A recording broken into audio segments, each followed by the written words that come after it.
Ama özü vurmaq istəyir. Ama o biraz aşağı. Ustamız Teymur da durdu. Göstər. Tələsmə biraz. Prosesi var. Sen öldürecek bir şey. Hani acayip bir şey dersen, burada kontrolünü gösterirsen ki, bu düz durma çok adrenalin. Düz durma. Ben böyle sen, ben de koştum. Sonra orada öyle bırakıp tutmalısın ki sen, ne de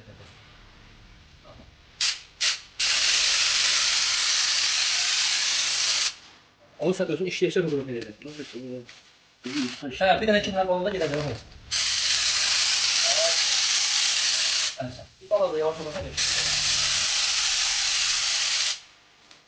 Biraz nazik vurursan ama yavaş yavaş özünə. Ağaç da ol. Hə, biraz gecikdir əlbi. Əhsən. Əhsən, əla. Hə, maşallah. Xeyirli olsun. İzolyasiya məhsullarının təyinatı üzrə izalı satış yeri Abşeron Ticarət Mərkəzi 1-ci sıra, 2-ci korpus, 15-ci mağaza, 114 İzolyasiya qrupu.